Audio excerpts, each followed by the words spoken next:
আসসালামু আলাইকুম। কি অবস্থা সবার, কেমন আছেন সবাই? আশা করি সবাই ভালো আছেন। আর একটি নতুন ভিডিও আপনাদের সাথে শেয়ার করব। এটি হচ্ছে টাঙ্গাইলের জাতীয় বন বা মধুপুর বন নামে পরিচিত। তো আমরা প্রথমেই বনের যে গেট আছে, গেট দিয়ে প্রবেশ করার পরে একটা মাঠ পাবেন। মাঠের এখানে চারপাশটাতে বাচ্চাদের খেলাধুলার অনেকগুলো রাইড আছে। তো আমরা এখানে বেশি দেরি না করে চলে গেলাম বনের ভিতরের দিকে। এখান থেকে প্রায় 10 থেকে 12 কিলো ভিতরে ওখানে নাকি বানর দেখা যায়, প্রচুর পরিমাণে বানর রয়েছে। তো সব সময় বানর পাওয়া যায় না, কারণ হচ্ছে বানরগুলো বনের ভিতরে থাকে। তো আমরা এখানকার মানুষের কাছে যা জেনেছি সেটা হচ্ছে কিছু খাবার নিয়ে নাকি গেলে বানরগুলো পাওয়া যায়। তো আমরা আজকে বানর দেখব এবং কি আপনাদের সাথে দেখানোর চেষ্টা করব যে মধুপুর জাতীয় উদ্যান বা মধুপুর বনে কীরকম কী পরিমাণ বানর এখনও বসবাস করে। আর আমরা বনের ভিতরে ঢুকতে চারপাশটাতে অনেক ফসল জমি, যেখানে লোকালয়ের মানুষগুলো কিছু কিছু ফসল আবাদ করেন এবং তারা নিজেদের জন্য সেগুলা আবাদ করেন এবং কি কিছু কিছু ফসল তারা বাহিরেও বিক্রি করেন। তো আমরা আস্তে আস্তে বনের ভিতরের দিকে চলে যাচ্ছি। এটি হচ্ছে বনের মেন রাস্তা, যেটা দিয়ে আপনারা বাইক অথবা প্রাইভেট কার যেটা নিয়ে আসেন এই রাস্তাটা দিয়ে ঢুকতে পারবেন। তবে একটি বিষয় হচ্ছে বৃষ্টির মধ্যে এই রাস্তাটা অনেক রিস্কি হয়ে যায়। তো আমরা যেহেতু বৃষ্টির দিনে যাই নাই, আর আমরা যেদিন গিয়েছি তার আগের দিন বৃষ্টি হয়েছিল, সেজন্য রাস্তাতে মাঝে মাঝে কাদা দেখা যাচ্ছে। তো আমরা প্রায় বনের মাঝামাঝি স্থানে এসে পড়েছি। তো আমরা শুনেছি বনের এখানে নাকি আনারস বাগান রয়েছে। তো আমরা দেখি আনারস পাই কিনা, যদিও এখন মৌসুমটা এখন পুরোপুরিভাবে আনারসের আসেনি। তারপরও আমরা দেখব এখানে কোনো আনারস বাগান আছে কিনা এবং কি বাগানের ভিতরে লোকজন আছে কিনা, কারণ এখানে অনেকগুলো বাগানই আছে যেখানে মানুষজন নেই। তো আমরা একটি বাগান পেয়ে গেছি যেখানে কিছু শ্রমিক এবং মালিক কাজ করতেছেন। তো আমরা ভিতরের দিকে যেয়ে দেখি যে আসলে আনারসগুলো পরিপূর্ণ যে টাইম সেটা হয়নি। তো আমরা আসলে একরকম মন খারাপ করে বেরিয়ে যাচ্ছিলাম, তখন মালিক বলতেছিলেন কিছু ছোট আনারস রয়েছে, সেগুলো খেয়ে দেখতে পারেন যদি আসলে আনারস খেতে চান। লোকগুলো অনেক ভালো, আসলে গ্রামের প্রত্যেকটি মানুষ অনেক ভালো হয়। আর এখানকার যে শ্রমিকগুলো রয়েছে তারা আমাদেরকে কয়েকটা আনারস দিয়ে গেলেন। তো আমরা আসলে কাটতে পারি না, তারপরেও কাটার জন্য চেষ্টা করতেছিলাম। তো আসলে এটা অভ্যাস না থাকলে ওইভাবে কাটতে পারা যায় না, কারণ এই আনারস যেভাবে কাটতে হয় সেটা মূলত ওনারাই জানেন, আর এটার অভ্যাস না থাকলে হাত কাটার সম্ভাবনা রয়েছে। তো আমরা অনেক চেষ্টা করেও পারতেছিলাম না। ওই মুহূর্তে একজন শ্রমিক আসলো আমাদের জন্য আরও কিছু আনারস নিয়ে। তো ভাইকে বললাম যে ভাই আমাদেরকে একটু আনারস কাইটা দিলে ভালো হতো।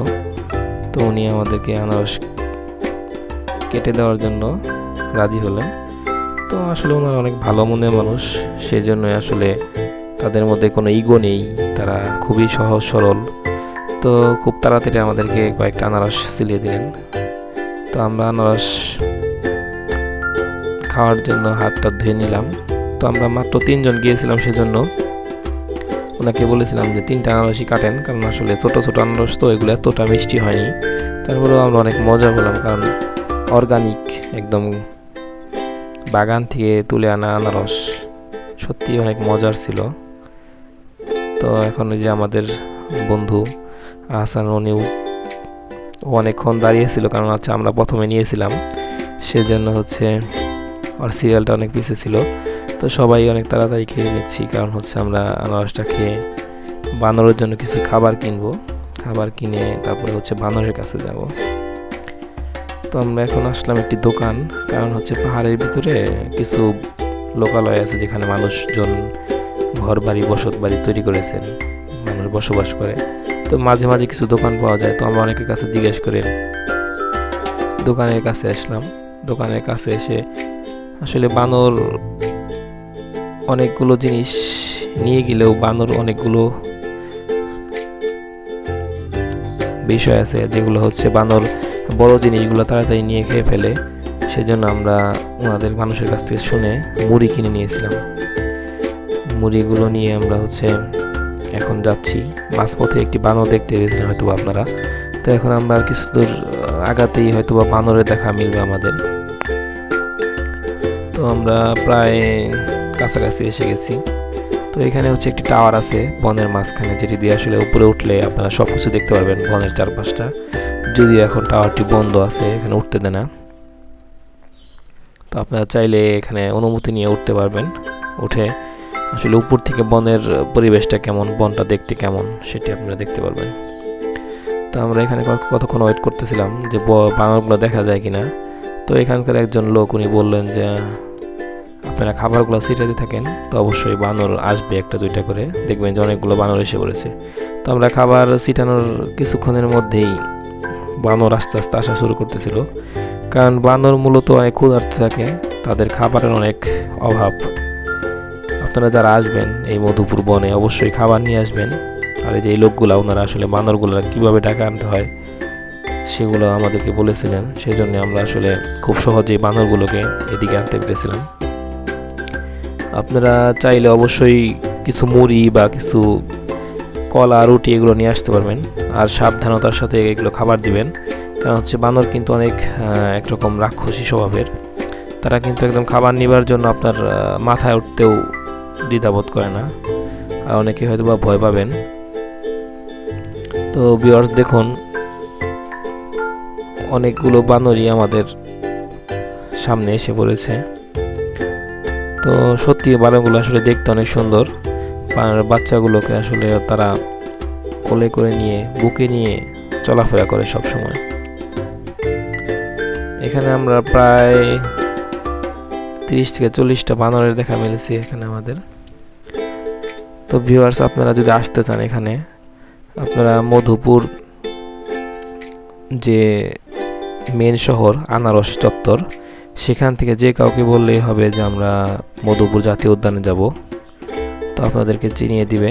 তো আপনারা মধুপুর আনারস চত্বর থেকে কিছু দূর আগালে, প্রায় 8 থেকে 10 কিলো আগালে দেখবেন জলছত্র বাজার। জলছত্র বাজার দিয়েই মূলত এই জাতীয় উদ্যানে আসতে হয়। অবশ্যই আশা করি আপনাদের মন মাইন্ড সব কিছুই ভালো হয়ে যাবে এই বনে আসার পরে, কারণ হচ্ছে বনের নিরিবিলি যে পরিবেশ। তো আমরা ওইরকম কোনো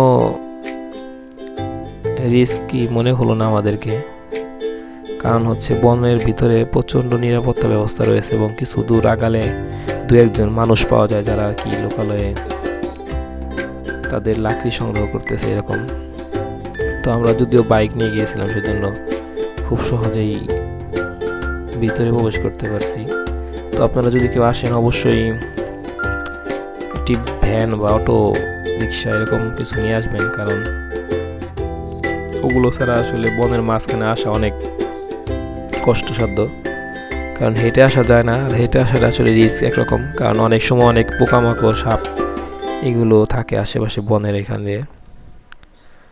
তো ভিউয়ার্স আসলে আমাদের খাবার দেওয়া শেষ, খাবারের পরিমাণটা অনেক কম ছিল, যদিও আমরা জানি না আসলে এত পরিমাণ বানর এসে পড়বে, সেজন্য খাবার কম করে নিয়ে এসেছিলাম। তো আপনারা আসলে 1 থেকে 1.5 কেজি 2 কেজি এরকম মুড়ি নিয়ে আসবেন বা কলা নিয়ে আসবেন, যেগুলো অনেক টাইম পরে খাবে এবং আপনারা দেখতে পারবেন। তো আমাদের যে মুড়ি নিয়ে আসছিলাম সেটি ওদের যে পরিমাণ দিয়েছিলাম তা খুব তাড়াতাড়ি তারা খেয়ে ফেলছে। এখন আস্তে আস্তে ওরা লোকালয়ের ভিতরে প্রবেশ করতেছে, বনের ভিতরে চলে যাচ্ছে, কারণ হচ্ছে ওরা সবসময় বনের ভিতরেই থাকে গাছের উপরে। তো আমাদের কিছু ছবি তুললাম, ভিডিও করলাম। তো এখন আমরা আস্তে আস্তে বনের থেকে বের হব, বের হয়ে আমাদের গন্তব্যস্থলে পৌঁছানোর চেষ্টা করব। আশা করি সবাই ভিডিওটি দেখে অনেক আনন্দ পেয়েছেন এবং অনেক কিছু জেনেছেন, যেগুলো আসলে আপনারা এখানে আসলে অনেক কিছুই উপকার হবে। তো আমরা এখন বনের থেকে বের হয়ে মেন রাস্তায় চলে যাব। তো আমরা এখন মেন রাস্তায় এসেছি, আমরা আবার চলে যাচ্ছি আমাদের মধুপুর শহরের দিকে জলছত্র দিয়ে। তো এটি হচ্ছে বনের পাশে যে মেন রাস্তা সেটি আর কি, এটা দিয়ে মূলত গাড়ি ঘোড়া সবসময় চলে। তো ভিউয়ার্স ভালো থাকবেন সবাই আশা করি। আর ভিডিওটি ভালো লাগলে অবশ্যই শেয়ার কমেন্ট করে জানাবেন, এবং কারো কোনো তথ্য জানার থাকলে অবশ্যই কমেন্ট করে জানাবেন। সকল তথ্য দিয়ে সহযোগিতা করার চেষ্টা করব। আসসালামু আলাইকুম, ভালো থাকবেন সবাই।